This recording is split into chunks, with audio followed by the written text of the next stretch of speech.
Jesus, you are worthy, bless your name. Jesus, you are mighty, bless your name. Jesus, you are worthy, bless your name. Bless your name.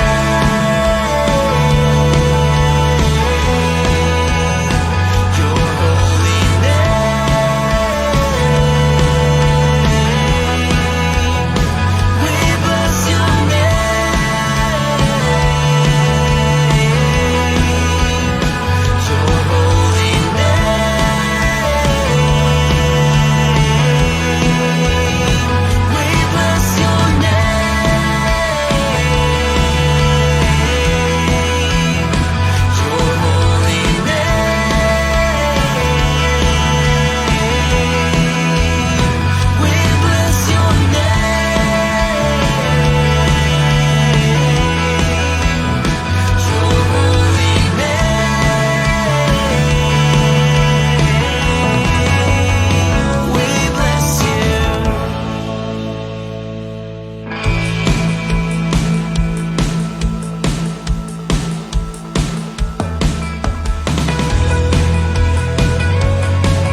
escalating. Even if majority dictates that it's impossible, I refuse to believe on what the world would say, because you are the final way. Now send your rain as you rain. Now send your rain as you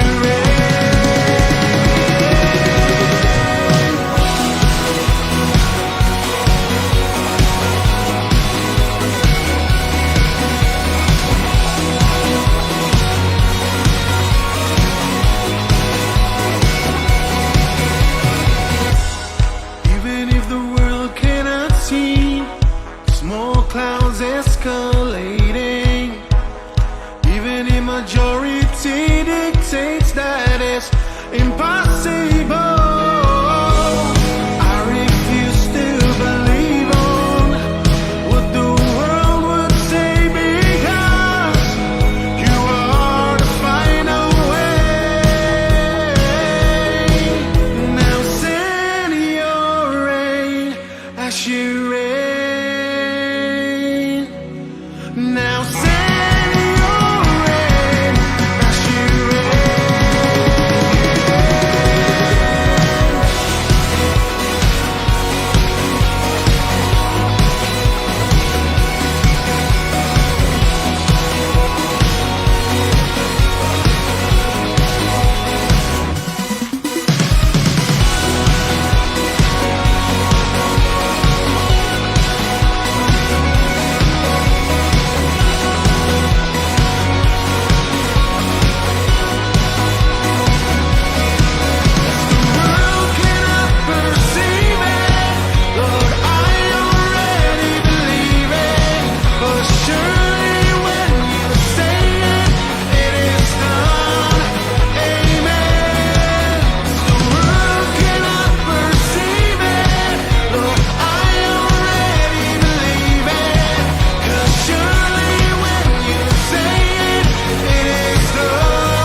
as you rain. Now send your rain as you rain. Now send your rain as you rain. Now send your rain as you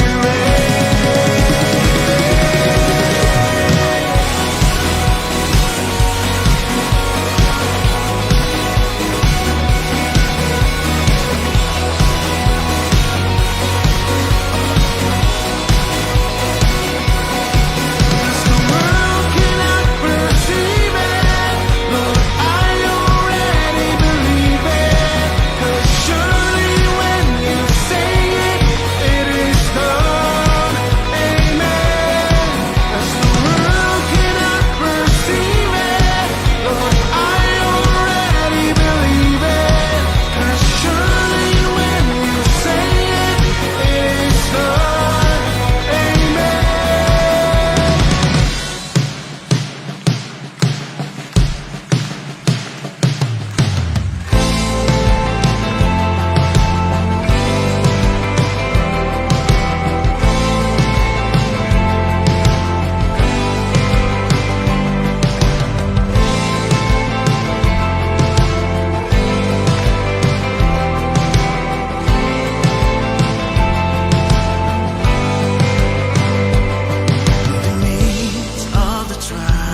and you are with me, Jesus. I am lifting you higher, greater like no other, 'cause you are with me forever. Oh, oh, oh, oh, oh.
Okay, magandang umaga po sa ating lahat.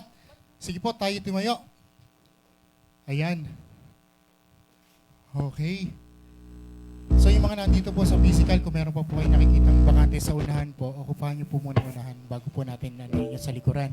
And then nasa ating pong mga live stream, magandang umaga po sa atin, sa mga kapatid po natin sa Mindoro, maging yung mga kamag-anak po natin na in-invite po natin dito sa ating gawain sa online Facebook natin. Okay? So, pwede bang batiin mo rin muna ng isang mapagpalang umaga yung katabi mo. Kung may katabi ka dyan sa live stream, batiin mo. Ayan. Ngitian mo kahit naka-face mask ka. Kasi ang mata naman ang pinangingiti natin, di ba? Ayan. So, kamusta po kayo? Ayan, excited po ba kayo ngayong araw na to para sa Panginoon? Isang ang malakas na amen para sa Lord. Parang ang hina. Parinig natin kahit kukunti tayo na nandito sa physical, parinig natin sa kanila yung malakas na amen. Ayan. Pwede bang kapatid gamitin mong yung mga kamay? Ang tinig ng iyong puso sa pag-awit sa Panginoon. Sapagkat sa umagang ito, dakilang Diyos ang ating aawitan. Amen?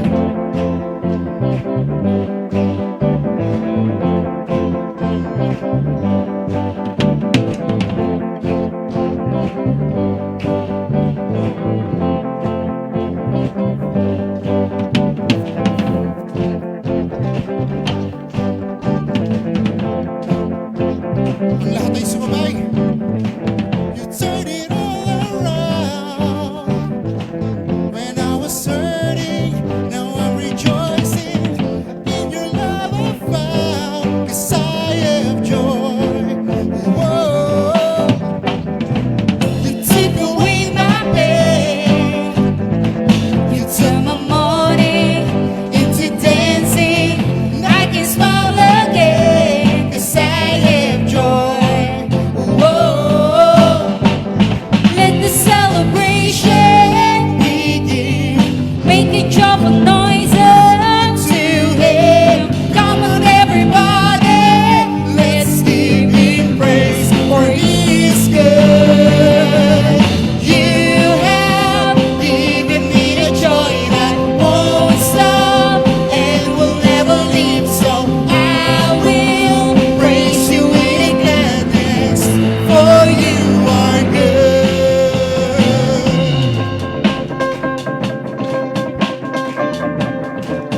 Everybody sing it, took away my pain.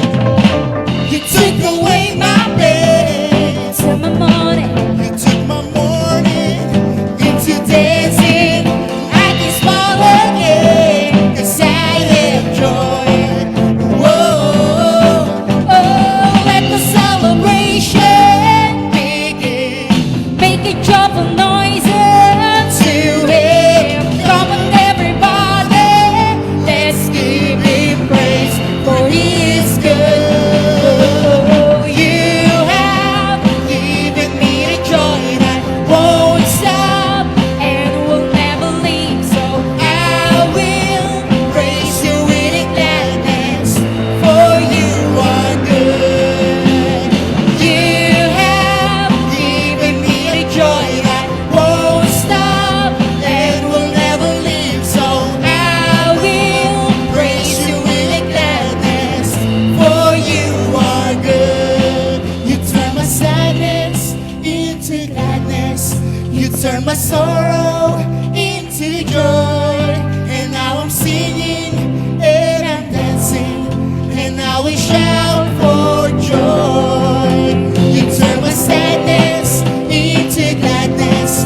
You turn my sorrow into joy. And now I'm singing and I'm dancing, and now we shout for joy. You turn my sadness Turn my sadness into gladness. You turn my sorrow into joy. And now I'm singing and I'm dancing, and now we shout for joy. You have given me a joy that won't stop and will never leave, so I will praise You with gladness, for You are good. You have given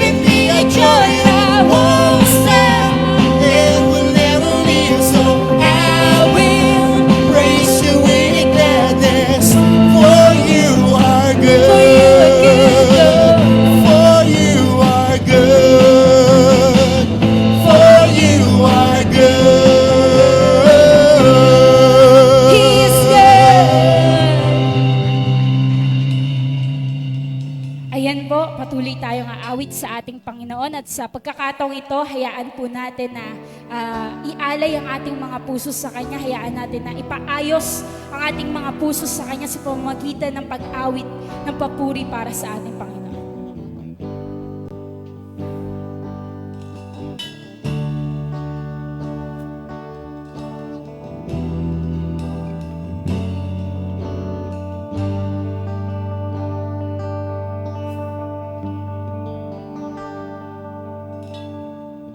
All it takes is one moment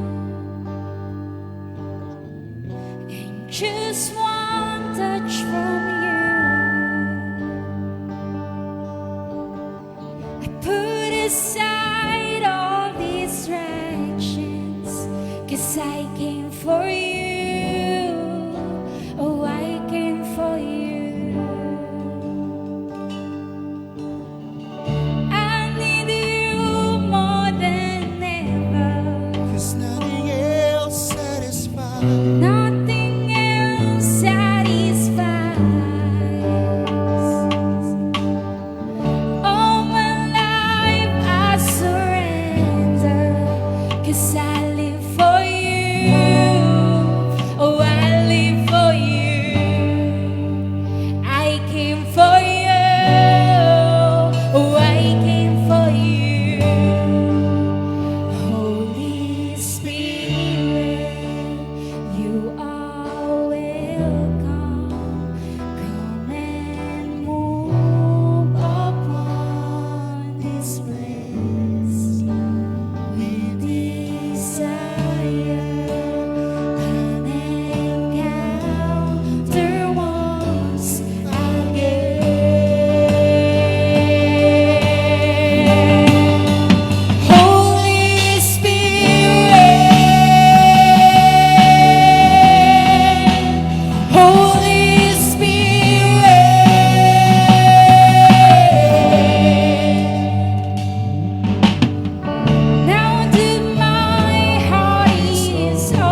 Yan po at magandang umaga po sa lahat ng naka-tune in.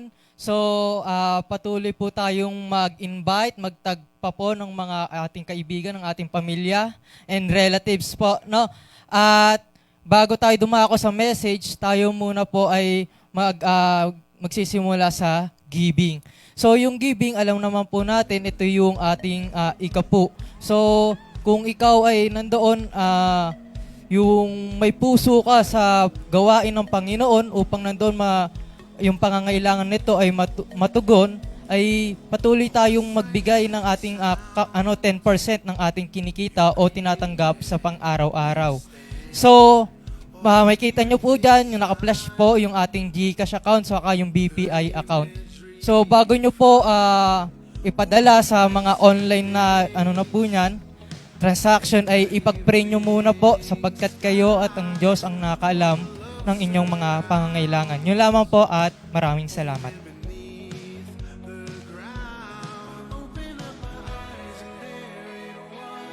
Astounded by your grace and there is light. I open up my eyes and there it was. Astounded by your grace and there is light. I put my praise on. I put my praise on. I put my praise on.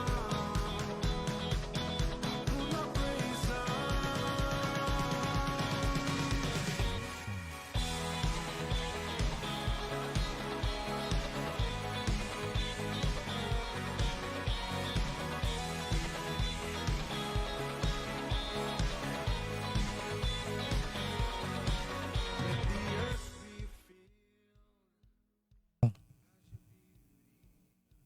Sige, good morning po sa inyo. Salamat dahil yung mga nasa live stream po patuloy na nanonood. Pero ini-encourage ko po kayo kapag talagang mama-maximize na po yung physical gathering, nandun po yung kumonekta po kayo sa mga churches. Kung yung malayo po sa amin, maghanap po kayo ng churches na meron the same meron the same process at nandun yung dumaan po kayo sa process para sa gayon ay ma-develop po yung relationship niyo sa Panginoon at the same time magamit kayo ng Diyos.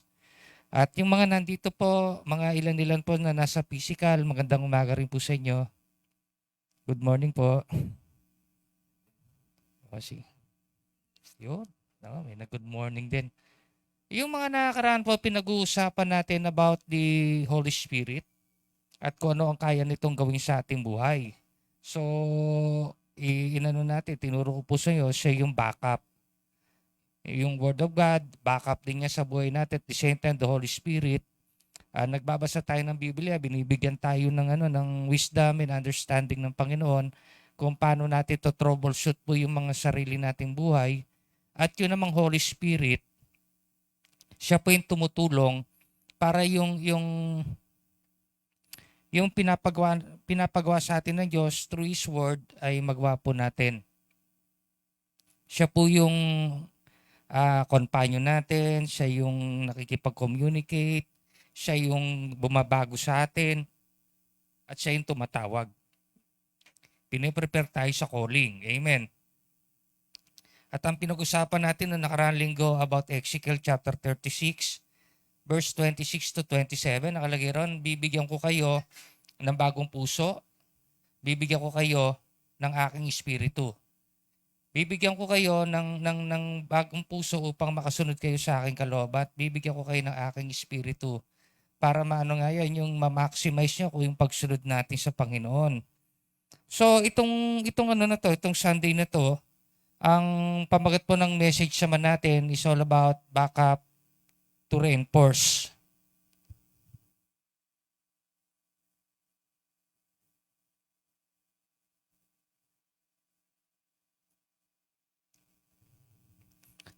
Backup to reinforce.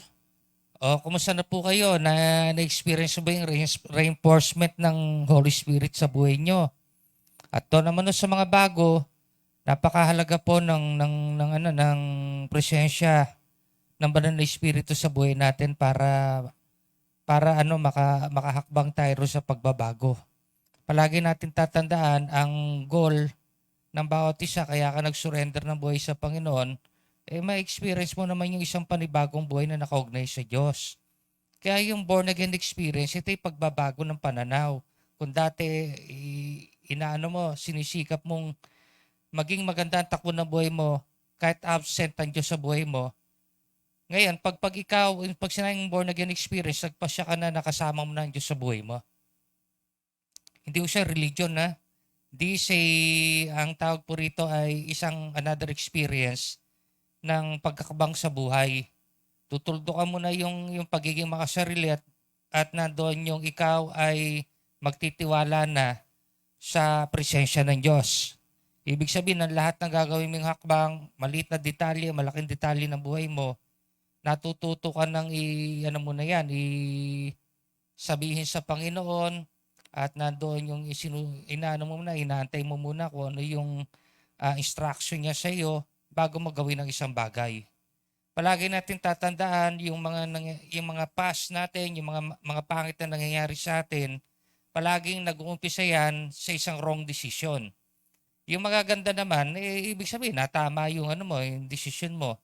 Pero ginagarantiya ko sa iyo, mas maganda kung palaging yung opinion ng Diyos ay tinatanong mo muna at the same time may leader ka na pwede mong kausapin para mabigyan ka rin ng payo bago mo gawin ng isang desisyon. So, kamusta na po ang mga buhay natin? I-comment po natin dyan. Sa totoo lang po, yung pong mga leaders, pwede kayo mag-invite sa live stream. Kung wala po silang capability na pumunta sa church pa, ano niyo sa live stream para sa gayon, unti-unti na maunawaan po nila ang kahalagahan ng pag-connect sa Panginoon. Amen. So, back up to reinforce, basahin muna natin verse. 2 Corinthians chapter 4, verse 1 to 15. Dahil sa habag ng Diyos, ibinigay niya sa amin ang paglilingkod na ito kaya't hindi humina ang aming loob. Next, tinalikuran namin ang lahat ng lihim at kahiyayang gawain. Hindi kami nanloloko ng mga tao at hindi namin pinipilipit ang salita ng Diyos. Sa halip, hayagan naming ipinapangaral ang katotohanan. At ito'y alam ng Diyos, kaya't handa kaming pahatol kanino man. Kung may tabing pa ang magandang balitang pinapahayag namin, ito'y natatabingan lamang para sa mga napapahamak. Hindi sila sumasampalataya sapagkat ang kanilang isip ay binulag ng Diyos ng kasamaan sa daigdig na ito upang hindi nila makita ang liwanag ng magandang balita tungkol sa kaluwalhatian ni Kristo na siyang larawan ng Diyos. Hindi namin ipinapangaral ang aming sarili kundi si Kristo Jesus bilang Panginoon at kami ay lingkod ninyo alang-alang kay Jesus. Itong mga verse na ito, napakaganda nitong verse na to. Ihimay-himayin natin to. Amen. Pero bago natin maimayin yan, ang title kasi ng message natin, Back Up to Reinforce. Ang meaning po ng backup ay alalayan, samahan. Yan. Sino yung backup ulit natin? Holy Spirit. Kasama dyan ang backup natin, yung Word of God. Alam naman natin ang salita ng Diyos ay buhay. Sabi sa Hebrew chapter 4, verse 12, ang salita ng Diyos ay buhay at mabisa at ang kahalintulad nito ay tabak na magkabila ay talim. Ibig sabihin yan, nasa sandwich tayo ng Holy Spirit at ang Word of God at hindi ka naman pinupersang sumunod ng Diyos kasi inirerespeto pa rin niya yung decision making mo kahit na siya ay nasa buhay mo na. Pero ang lang dyan, ang usapan lang, pag hindi mo siya pinakinggan, hindi mo sinunod ang kalooban niya, namali ka ng desisyon, huwag mo naman sisisihin ng Diyos. Kaya maliwanag na nakalagay sa Kawikaan chapter 19 verse 3. Pinapahamak ng tao ang kanyang sarili pagkatapos sa Diyos ang baksak ng sisi. O di ba ano yun? Tapos ang mga tao pa naman hindi marunong hindi in-acknowledge yung opinion ng Diyos sa mga desisyon na kanyang gagawin. So natutupad din sa yung nakalagay ro sa Kawikaan chapter 4 verse 12. May daang matuwid sa tingin ng tao, ngunit kamatayan ang dulo nito. So makikita natin, kaya napakahalaga ng backup na yan. Sasamahan ka niyan sa journey mo. Kasi ito isang another story ng journey ng buhay mo.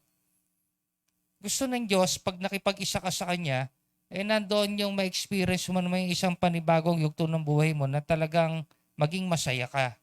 Hindi mo pinag-uusapan dito kung gano'ng kahaba pa yung lifespan mo sa mundong ito. Ang importante rito, kahit na anong edad mo nung ikay kumonekta sa Panginoon, na-experience mo namang sumaya. Na-experience mo namang makasama ang Diyos.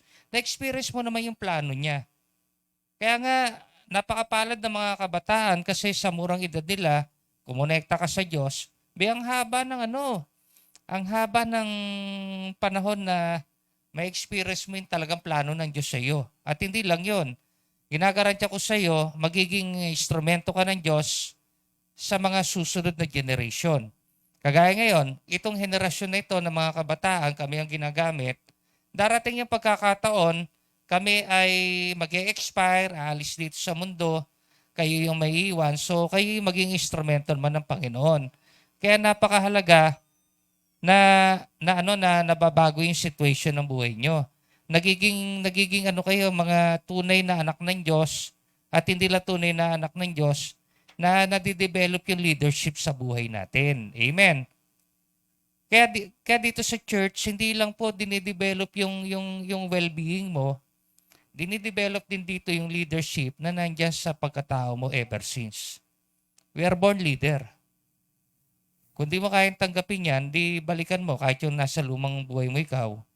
Naging leader ka na minsan. Leader ng kalokohan, leader ng inuman, leader ng cutting classes. O, ang dami, di ba? Leader ng pangungopia. O, di ba? Leader. Pero ngayon, ang maganda nito, yung leadership na nasa iyo, dinadivert natin bilang isang leader na ng Panginoon. Amen. Naiintindihan mo na. O, kaya ako'y natutuwa kasi kahapon na may mentoring kami rito.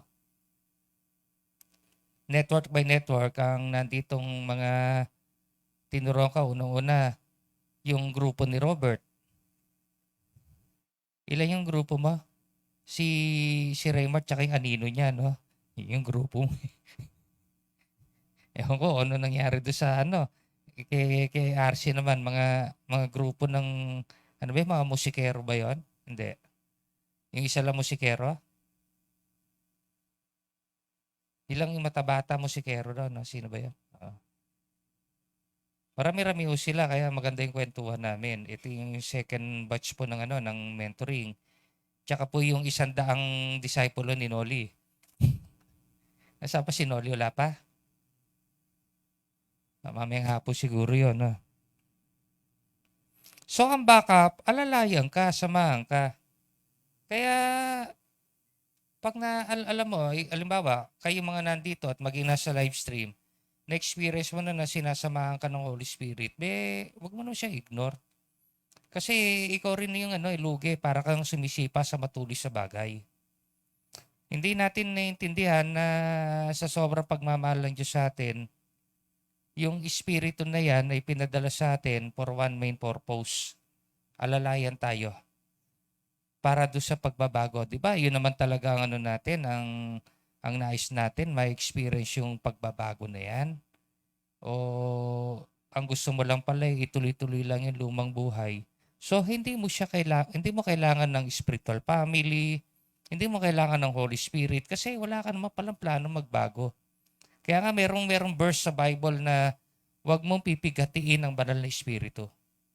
At meron ding verse na mababasa ka na yung tinatawag na kalapastangan ng walang pangalawa. At yun nga yung nandoon yung nangungusap na sa yung Holy Spirit, tinitigas mo pa yung puso mo, pero nag-surrender ka ng buhay sa Panginoon. Parang ganito, meron kang gustong marating na goal, alam mo na siya yung pinaka-goal mo, pero siya yung magpupulpil ng goal mo, tutulungan ka niya, pero ayaw mo makinig sa kanya. Kailangan maintindihan mo na dapat ikaw bilang isang tao, ang kalintulad mo ay isang bagong nilalang na. Marami ba rito na bautismo na? Taas ang kamay yung mga nabautismo, no? O, nung nabautismo ka, parang ganito yan. Kung kulay puti ka, para kang tinubog sa jobus. Pag nilubog ka raw sa tubig na merong jobus, pag-ahon mo, kung color blue, yung jobus, pag-ahon mo, color blue na yung puti. Ganon din yon. Inililibing mo yung lumang pag-ahon mo, dapat ikaw na yung isang bago nila lang na willing at talagang all out na sumunod sa Diyos. Period. Ganon lang po kaano yan. Ano lang yung public na pag-aano mo ng pagdidesisyon mo na ikaw ay kay Kristo na. Period. Wala no more, no less. Kasi pag hindi ka, halimbawa, merong water baptism, hindi naman nakapagliligtas yan, ayaw mo dyan. Di ibig sabihin yan, nagdadalawang isip ka pang sumunod sa Diyos. At ayaw mo pa na ma-experience yung plano ng Diyos sa buhay mo. Ano yan talagang it's a matter of commitment. Kasi pag nagpabautismo ka, yung commitment mo ang talagang nasusukat dyan. Meron naman nagpabautismo, hanggang doon lang Pagdating doon sa commitment na sumunod sa Diyos, ayaw na. Wala, useless din po yun. Take note po, wag po nating laruin ang buhay pananampalataya. Kasi seryoso ang Diyos sa atin. At napakasaya niya nung ikaw ay magbalik loob sa Kanya. So, kumpletuhin mo yung kagalakan ng Diyos. Inaalalayan ka ngayon ng Holy Spirit, sumunod ka. Then reinforce, palakasin. Amen. Reinforce means palakasin. So, ang backup, ang Holy Spirit and Word of God, ito ay ibinigay sa iyo. Ito'y nasa buhay mo para ikaw ay palakasin or patatagin. Nagigets mo na ngayon. Ngayon, kamusta ka na ba? Tumatatag ka ba? Yung mga taon na binibilang po sa buhay pananampalataya, kumusta na ba? Lumalakas ka ba? Na-experience mo ba na nababago ka? Gusto kasi ng maraming tao, nababago lang yung kondisyon ng bulsa Tumingin sa bulsa. Tumingin ka kung ano yung nangyayari sa buhay mo. At kasama yan. Amen. Kasama yan. Ako nga natutuwa at ako'y nagpapasalamat doon sa mga taong ginagamit ng Panginoon. Kasi mga ilang lang, punta naman ako Mindoro. Alam nyo, yung backup talaga, matulungin mo yung backup natin sa buhay natin. Alam po ng Panginoon kung magkano po ang ginugugol ko tuwing pupunta ako ng Mindoro. Minimum of 6,000 hanggang 7,000. Hindi pa ako kasama pagkain ko ron. Pero salamat sa Diyos dahil mayroong mga ginagamit ang Panginoon. Nagpe-pray lang ako, mamaya konti, sabihin may pumasok doon sa Gcash mo. Masaya po ako niyon. Di tuwa ako kasi solve na naman po yung transportation ko. Kaya ako nagpapasalamat sa Diyos. Yan po yung gusto kong bigyan ng diin sa inyo. Sumunod ka lang. I-set aside mo kasi minsan nakapokus tayo sa mga problema natin sa labas sa pinapakita ng demonyo. Hindi natin nakikita na mas malaki yung problema natin sa loob. Lalo na yung pagsunod mo sa Panginoon. I-hinder niya yung hahadlangan niya yung pagsunod mo sa Diyos. Minsan gagamitin yung trabaho mo para hindi ka makasunod sa Panginoon. Minsan gagamitin yung hanap buhay mo para hindi ka makasunod sa Panginoon. Ipopokus siya na hindi mo pwedeng iwanan yung hanap buhay mo.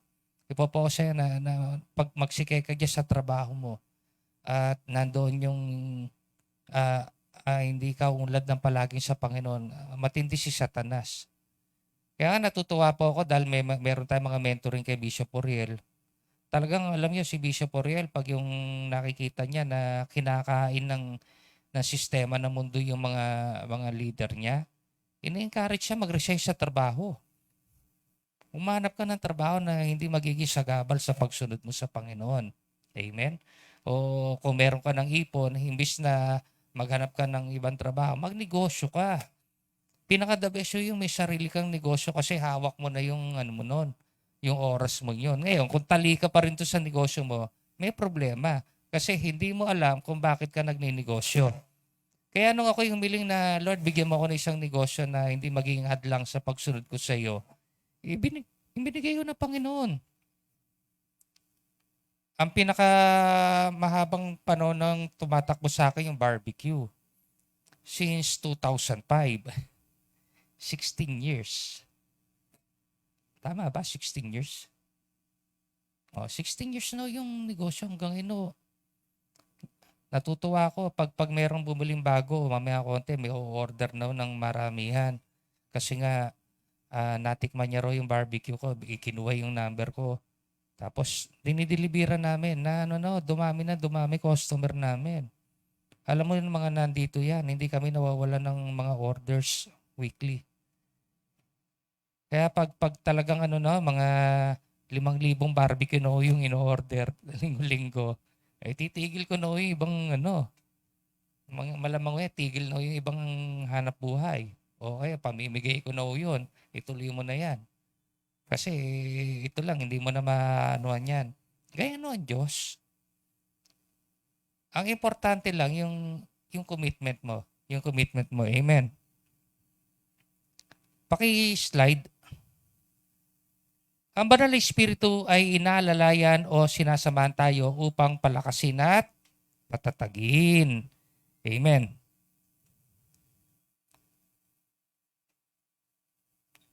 Hindi ka sinasama ng Holy Spirit para wasakin yung buhay mo. Si Satanas o may trabaho niyan, hindi po ang Holy Spirit. At ang salitaan ng Diyos, yung love letter ni Lord, para hindi maging alatsamba yung buhay mo, dapat palagi mong tinutunghayan yan. Magbasa ka naman ng Bible kung di ka nagbabasa. At kung ikaw na may nagbabasa, dagdagan mo pa ang pagbabasa. Mas marami kang nababasa araw-araw.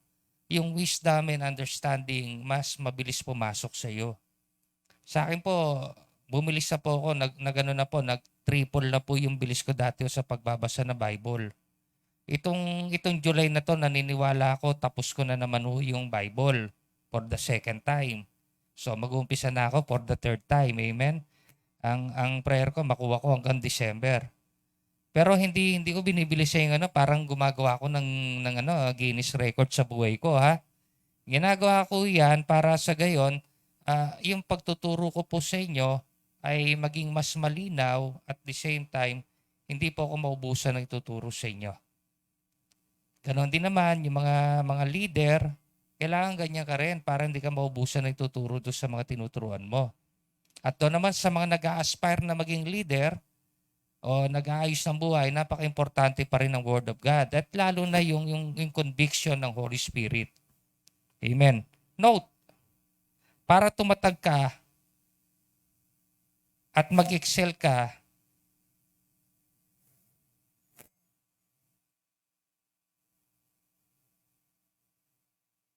kailangang may ginagawa ka. Bakit kailangan mo bang tumatag? Bakit kailangan mong tumatag? Para tumatag ka at mag-excel ka, kailangan mo ng backup at reinforcement. Amen. Ulitin ko, sino yung backup? Holy Spirit at even yung Word of God. Kinakausap ka kasi ng Diyos diyan, love letter niya yan. Ngayon, bakit kailangan kang tumatag at ma-experience mo yung nag-excel ka? Number 1, upang lumakas ang ating loob sa paglilingkod. Ang isang taong walang desire na mag-excel kahit kailan, hindi lalakas ang loob mo sa pagsunod. Kasama sa paglilingkod yung pagsunod, pag-aayos ng buhay. At nandoon din yun, may kinalaman to, kung leader ka, parang hindi ka panghinaan ng loob at nandoon yung palaging on fire ka kapag ikay sumusunod sa Panginoon. Pakiano yung verse 1. Dahil sa habag ng Diyos, ibinigay niya sa amin ang paglilingkod na ito kaya't hindi umihina ang aming loob. Kung titingnan natin si Pablo, kahit kailan hindi siya pinanghinaan ng loob. Alam naman natin ang kalagayan ni Apostol Paul. Nung mga time na yan, siya'y bilanggo. Hindi siya malaya. Siya ay naka-quarantine doon sa bilangguan. Pero hindi naging hadlang sa kanya ito para makapagpatuloy siya sa ginagawa niya, lalo na sa pagpapalakas ng loob ng mga mananampalataya. Ni minsan hindi umina ang loob niya. Imbis na umina ang kanyang loob, nagiging critical thinker siya. Nag-iisip siya ng mga mga detail o yung mga pwede niyang gawin at tumingi siya ng tulong doon sa backup niya kung ano yung magandang gawin para ma-resolve niya kung ano man yung problemang dinadaanan niya lalo na po sa halimbawa kung ikay nag-aalaga ng kaluluwa, nag-aalaga ka ng tao para ma-maximize mo yung pag-aalaga mo na hindi nagiging hadlang yung trabaho mo. Kasi ano lang yan, dalawa lang yan eh. Maging hadlang ng Diyos sa trabaho mo o maging hadlang yung trabaho mo sa Diyos. Yung pagsunod mo sa Panginoon. So, ang nakita ko kay Apostle Paul, hindi siya pinanghihinaan ng loob. Kasi si Apostle Paul isang critical thinker yan. Marunong magtanong sa Holy Spirit at palaging nandoon yung naniniwala ko yung scripture, palagi niyang binabasa ito para makakuha siya ng mga proper information. Kasi yung proper information na yan yung nagiging karunungan at pangunawa sa buhay natin. Hindi yung salita ng Diyos hindi lang basta binabasa mo kasi solohin mo yan pag hindi mo nakikita kung anong talagang meron diyan. Sa binabasa mo na solo mo lang pero hindi mo naman alam yung malalim na kahulugan yung nabasa mo yan, wala ring kwenta. Dapat yung nababasa mo, mo-convert yan, yung information na nakukuha mo, mo-convert yan sa wisdom and understanding. Magkaroon ka ng malalim na pangunawa. Bakit kailangan nating may reinforce, tumatag? Tumatag ka at nag-excel. Number 1, na yung lumakas ang ating loob sa paglilingkod. Number 2, matalikuran natin ang mali at mamuhay sa katotohanan. Ganito kasi pag hindi ka marunong mag-develop ng iyong spiritual life, ang mangyayari sa iyo, banda-banda rin mag-struggle ka, lalo na puro sa mga nag-umpisa, yung mga bago pa lang.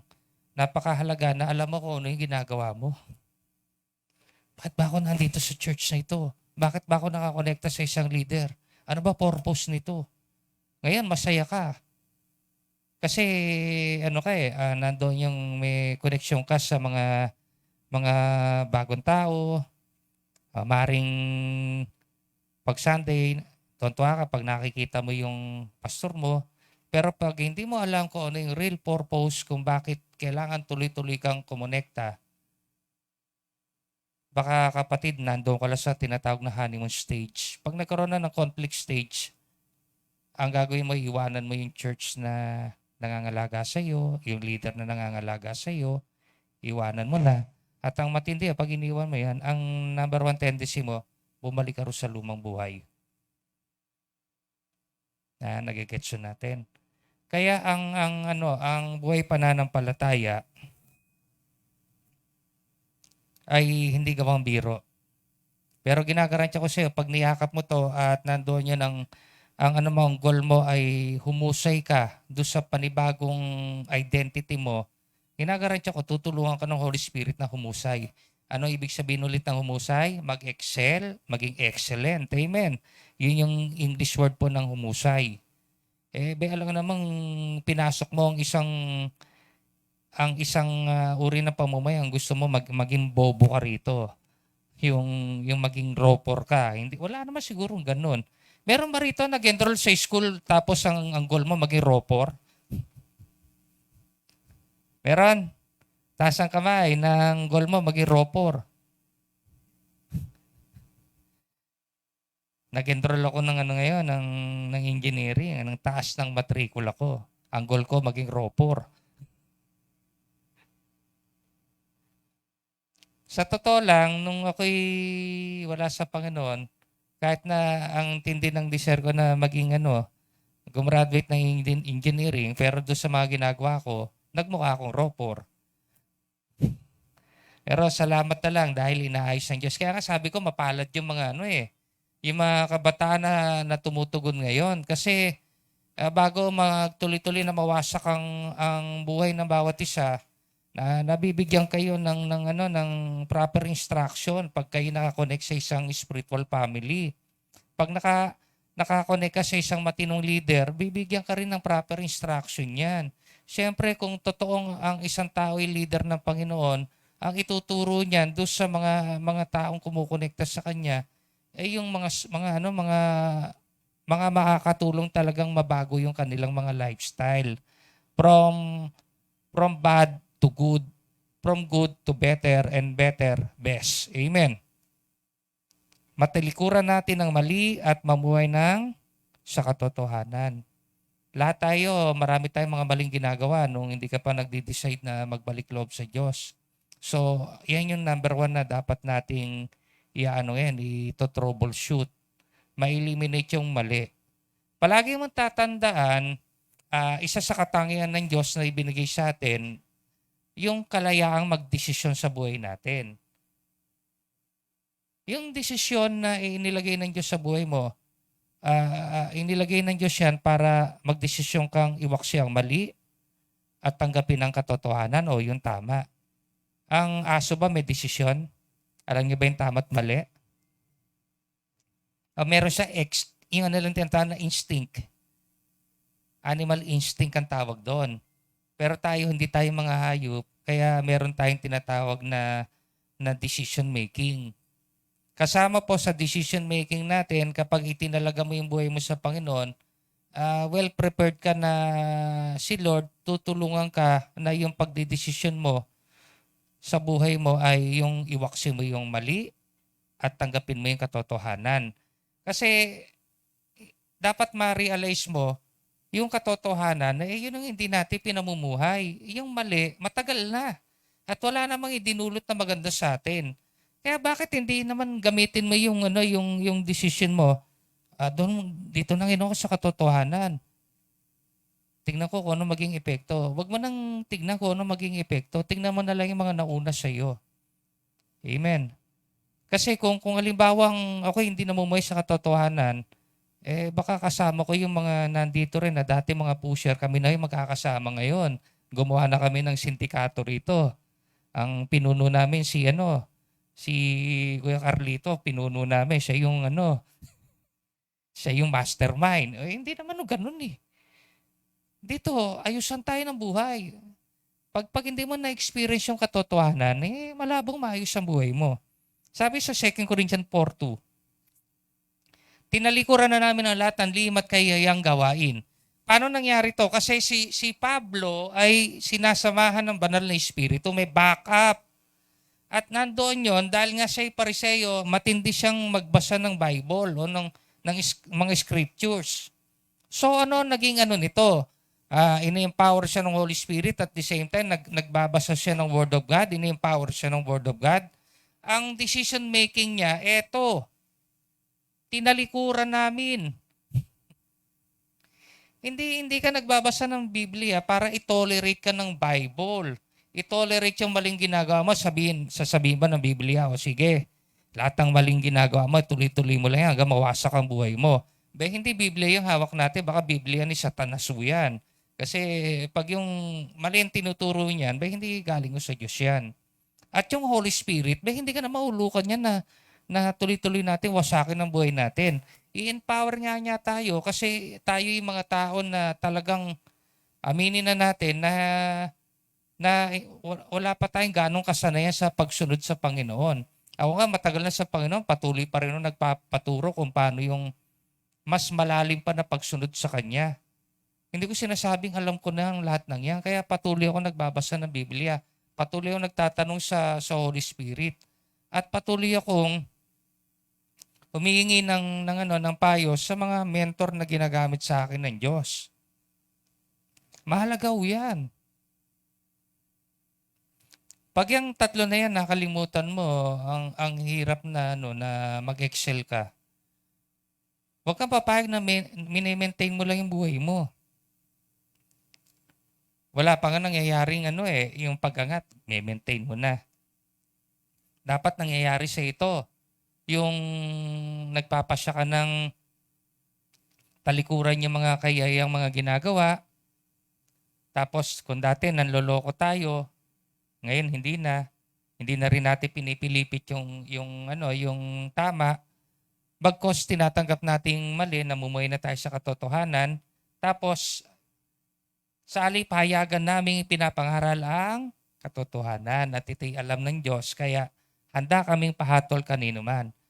Yung nandoon yung natutunan mo yung katotohanan, tinalikuran mo na yung mga kayayang ginagawa mo, basta lahat ng mali, talagang tinatanggal mo sa buhay mo, meron ka namang kakayahan niya kasi yung Holy Spirit tinutulungan ka at alam mong tama yung ginagawa mo kasi yun yung sabi ng Bible at ito yung matindi. Dahil natatama na yung buhay mo, ba hindi ka mananahimik. Ang sarap kaya ituro yung katotohanan sa ibang tao. Amen.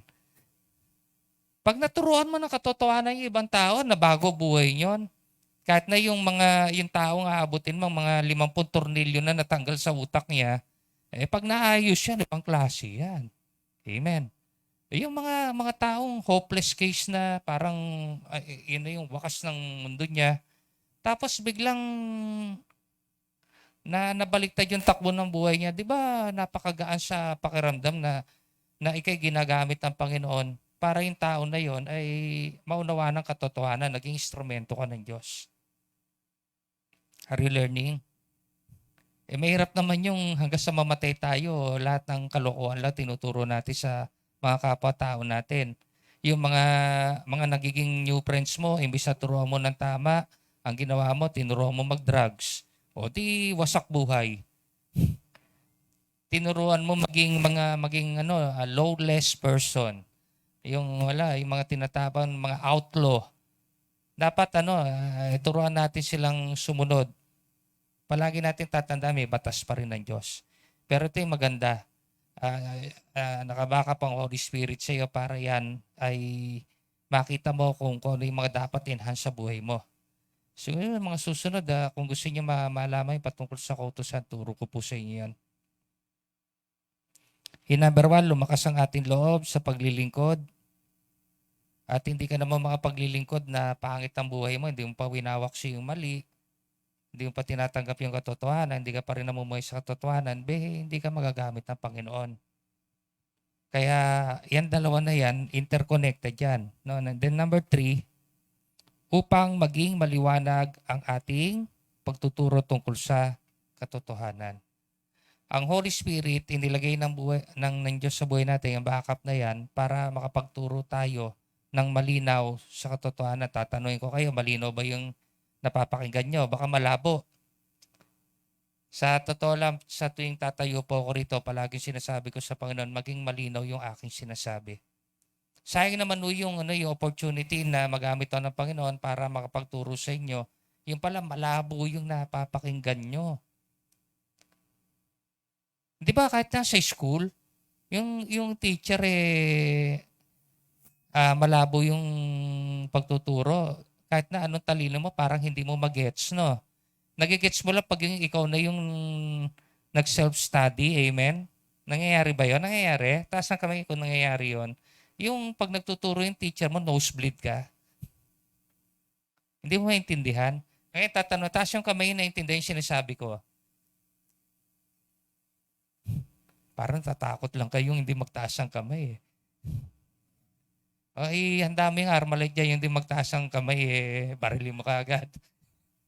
Wala namang ganon, di ba?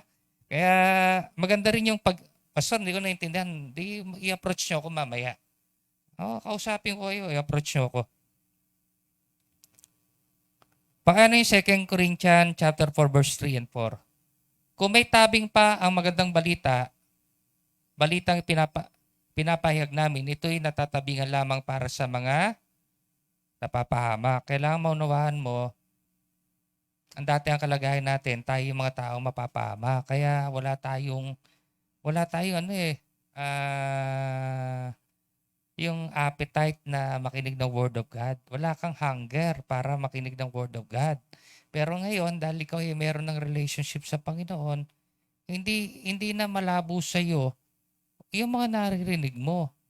Kasi nagiging malabo lang yung pagtuturo ng katotohanan doon sa mga taong napapahamak.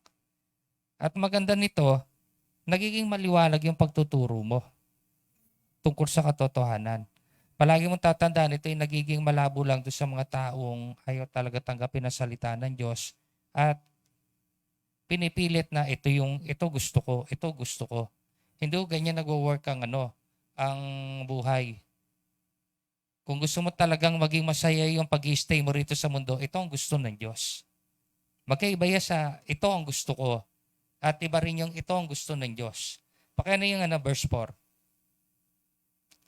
Hindi sila sumasampalataya sapagkat ang kanilang isip ay binulag ng Diyos ng kasamaan sa daigdig na ito upang hindi nila makita ang liwanag ng magandang balita tungkol sa kalwalhatian ni Kristo na siyang larawan ng Diyos. Ito yung matindi eh. Hindi lahat na makikinig sa atin may pananampalataya. Kaya kailangan nandoon yung mag-excel ka para kahit hindi mananampalataya ang makinig sa iyo, magkaroon ng pananampalataya. Amen. Hindi naman lahat ng inaabot natin. Lahat ng inaabot natin sa umpisa yan, disconnected sa Diyos yan eh. So it's up to you and the Holy Spirit na tutulong sa iyo para maging klaro ang anumang sasabihin mo sa Kanya. At ang isa sa nakikita kong pinaka-importanting sangkap pag ikay aabot ng kaluluwa, kinukwento mo yung testimony ng buhay mo.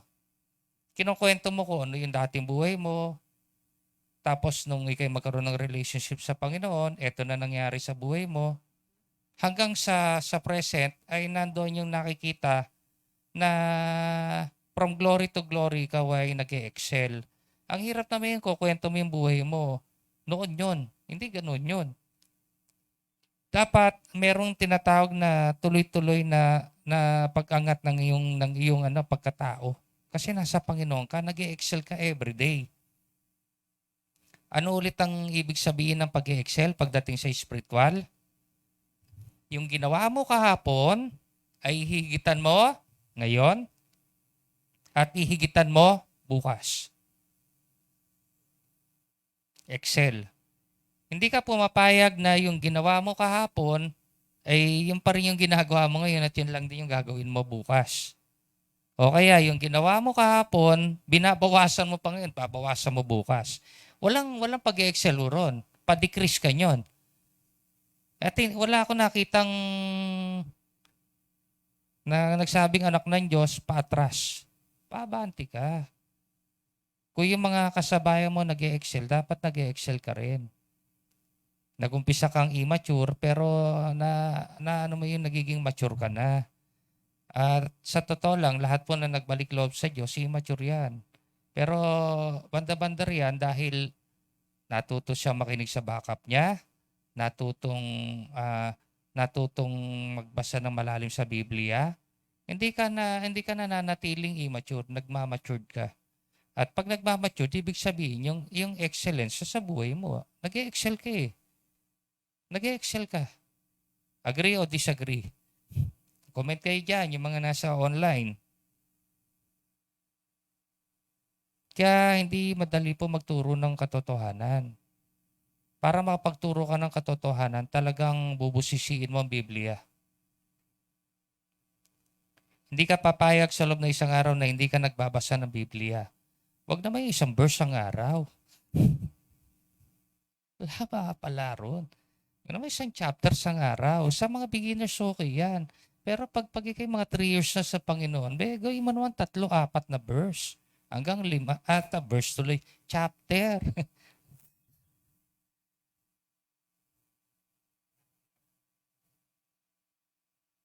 Sa akin ang palaging goal ko, books. Hindi chapter, books. Amen. Alam naman natin kung ilang books meron ng Bible? 66.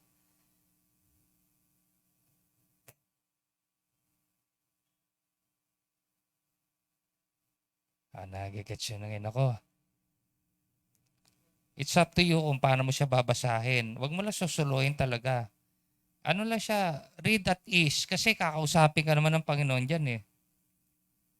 Kasi inahanda niya yung pagkatao mo. Pag ka na, malalim ka magbasa ng Biblia, ginagarantiya ko sa iyo yung proseso ng pagbabago ng buhay. Sandali lang yan. Makikita kagad yung kalinga ng nagpagunlad sa buhay mo. Sa loob. Pero pag ikaw ay walang ginagawa, Sunday Christian. Pag Sunday Christian kasi punta ka lang sa church. Ang tawag pa nga doon sa message is sermon. Makikinig ka sa sermon. Hindi ka naman pinapagalitan pero sermon ang tawag mo. Wala ho yun. Ang importante diyan, yung talagang naaalala mo yung message. Nauunawaan mo yung message. At nandoon yung yung message na mo ipapasa mo sa iba. Amen. Tapos mahal na mahal mo yung message dahil alam mo importante ibibigay mo sa iba 'yon. At higit sa lahat nandoon yung applicable yung message, yung naunawaan mo dapat ina-apply sa buhay 'yon. Amen. Agree? Punta tayo sa number 4. Upang maitaas ang Panginoong Hesus at hindi ang ating mga sarili. Sabi rin sa verse 5. Hindi namin ipinapangaral ang aming sarili kundi si Kristo Jesus bilang Panginoon. At kami ay lingkod ninyo alang-alang kay Jesus. So makikita natin ang bottom line ng ginagawa natin, ang pinaparangalan natin ay ang Panginoong Hesus.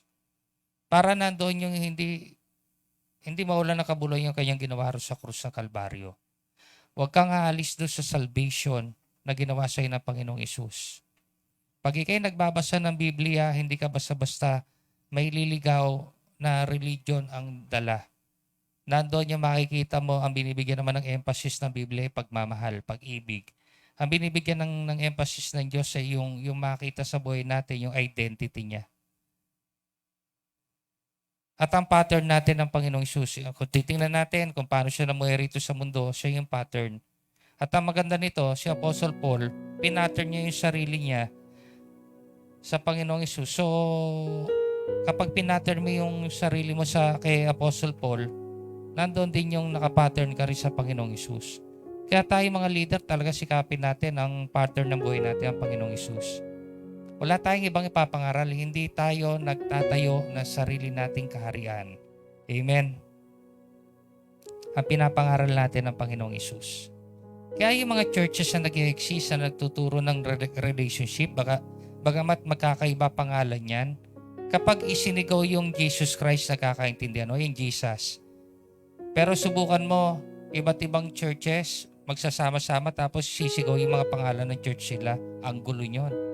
Pero pag sinigaw yung Jesus, nakakaintindihan na. Amen? Sa totoo lang po, siya yung solusyon sa buhay natin ng Panginoong Hesus. Kaya siya yung ating tinatampok sa tuwing na kapag tayo magtuturo ang Panginoong Hesus. Siya yung author at finisher ng ating faith. Punta tayo sa conclusion sa Galatians chapter 4 verse 6. At upang patunayan na kayo mga anak ng Diyos, isinugo niya ang Espiritu ng kanyang anak sa ating mga puso at nang sa gayon ay makatawag tayo sa Diyos, Ama, Ama ko.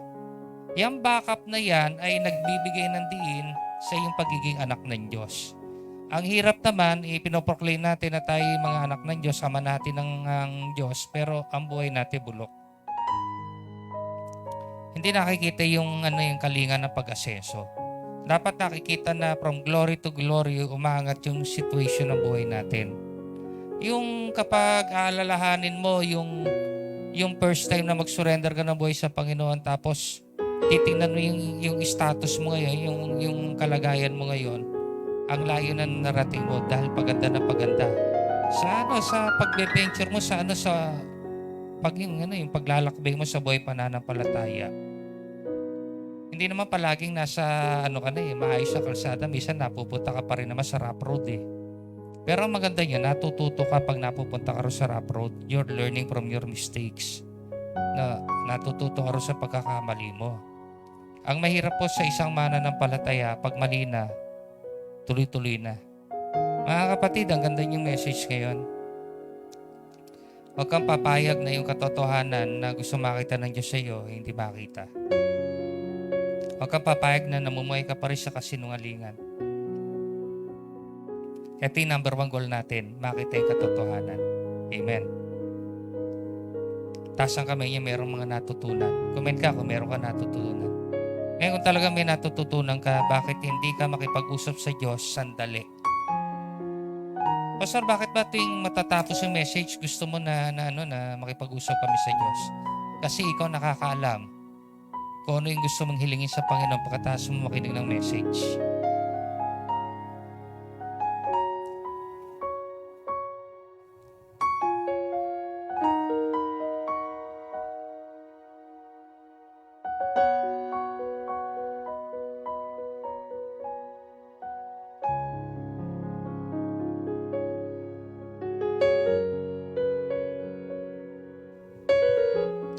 Sige, tuloy-tuloy lang kayo mag-pray, then I will pray for you.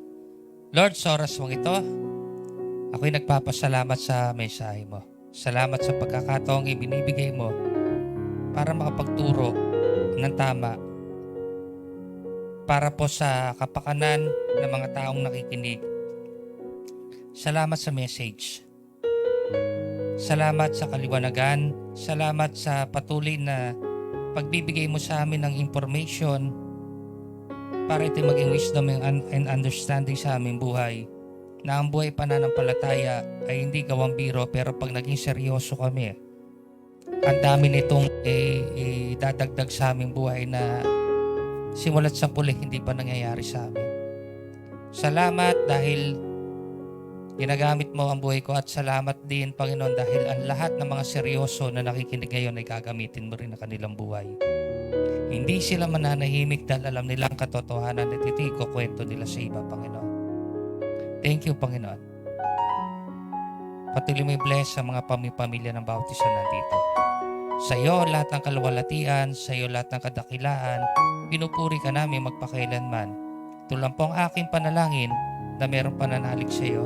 Sa pangalan ng Panginoong Hesus, lahat po yung magsabi ng Amen. Magandang araw po.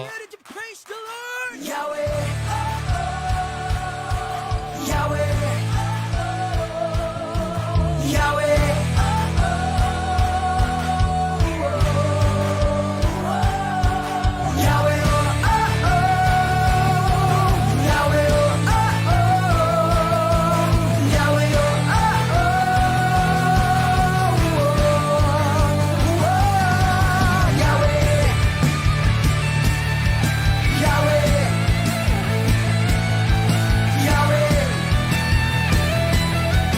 Yahweh, Almighty God, we want to praise you for all the things you've done for us. Yan po, at manatili po tayong makinig. So ngayon po sa mga nandito sa physical ay dadako po ulit tayo sa ating pagbibigay. At naniniwala ako kanina na naipaliwanag ko na po yung ika-po. Ngayon naman po ipapaliwanag ko po sa inyo yung isang box na po na ito. Ito po yung nagsisilbing seed for the word po natin. So, kumbaga sa restaurant po, kung ikaw ay kumain, nasiyahan ka sa service, sa pagkain, ay nagbibigay tayo ng tips, tama po? O kaya kung ikaw ay nagpagupit ka no, sa barbershop, at nagwapuhan ka, nagandahan ka sa gupit mo, ay nagbibigay ka ng extra bayad doon sa barbero. So, naniniwala ko ang bawat isa, marami kayong natanggap ngayon na wisdom and understanding mula sa ating pastor na ginamit ng Lord. At itong seed for the word na po ito ay hindi para ipalimos po si pastor, no? Kundi na doon makatulong tayo sa gawain na nandun itiniwala sa ating pastor doon sa Mindoro, pang transportation po. At hindi lang naman po isang beses na punta doon si pastor sa Mindoro, ay lagi na po at buwan-buwan po siyang nagpupunta doon at nagsasakripisyo upang yung karamihan na kabataan na naroroon ay matuto at maayos din po yung buhay. So kung marami kayong naunawaan, natutunan, bago nyo po ilagay yung inyong ika-po at yung seed for the word, ipag-pray nyo muna po sa Lord yung inyong mga pangangailangan. Yun lamang po, and God bless.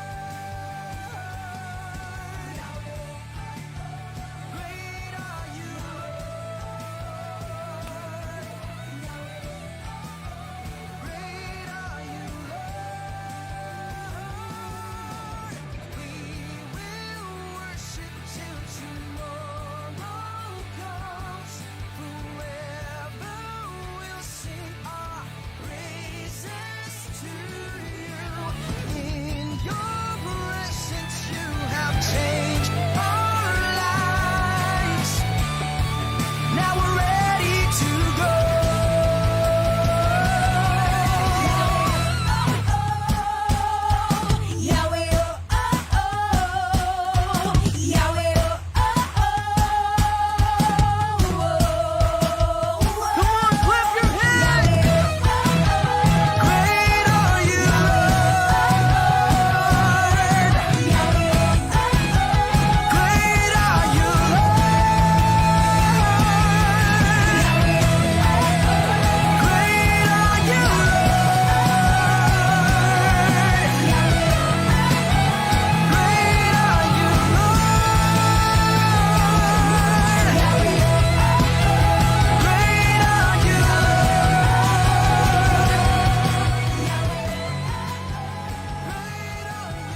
Yan po, para po sa announcement po natin. So yung ating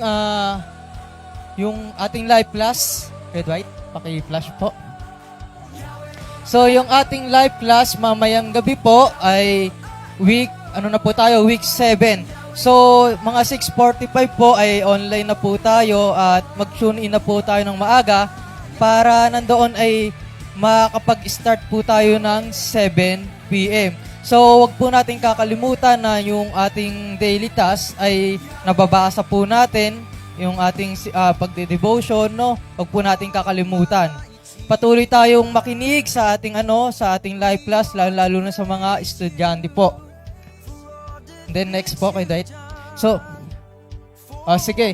So, sa tuwing Wednesday po, Kwentong May Buhay, patuloy po natin itong suportahan. At ito'y ginaganap po doon sa California, alas 9 ng gabi. At dito sa Pilipinas naman po, ay alas 12 ng tanghali. And weekly, po tayo, prayer gathering tuwing, rin po, Wednesday, 7 p.m. No?